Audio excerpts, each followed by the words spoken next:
ఎన్నికలలో ప్రతిసారి ఎన్నికలు జరుగుతూనే ఉన్నాయి, ఊర్లు డెవలప్ అట్లనే ఉంటుంది. ఈసారి ఎన్నికలలో ఎట్లాంటి వాళ్ళు వస్తే బాగుంటుంది, ఎవరు ఉన్నంతలో? మంచి స్టడీ పర్సన్స్ వస్తే బాగుంటుందని కోరుకుంటున్నాము. ఎందుకంటే స్టడీ పర్సన్ ఉంటే ప్రతి ఒక్క యువత అనేది వాళ్ళకి తెలుసు, రాజ్యాంగం గురించి చదువుకున్న వాళ్ళు కాబట్టి ప్రతి విషయాలపై అవగాహన ఉంటుంది. కాబట్టి వాళ్ళు వస్తే ప్రతి ఒక్క విలేజ్కి సంబంధించినవి కానీ, ప్రతి వీధికి సంబంధించినవి కానీ, మండలానికి సంబంధించిన కానీ విషయాలను మొత్తం వాళ్ళు చర్చించుకొని ప్రతి ఒక్క విషయాన్ని వాళ్ళు వాళ్ళ యొక్క ఆధ్వర్యంలో ప్రతి ఒక్కరిని ఆదరించుకొని స్టూడెంట్స్ పర్సన్గా అందరినీ వాళ్ళు తీసుకొని ముందుకు వెళ్తారని ఒక ఆశ. చింతూరులో ఎన్నికలు జరుగుతున్నాయి కదా, ఎవరు వస్తే బాగుంటుందమ్మా? జగను. ఎందుకు జగను?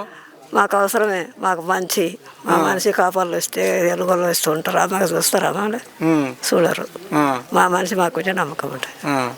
ఇక కొన్ని వీళ్ళు అనుకుంటుండొచ్చు వేస్తారో వేస్తారో అనుకుంటారు, కానీ ఇక నియత ఉండారా మీకు.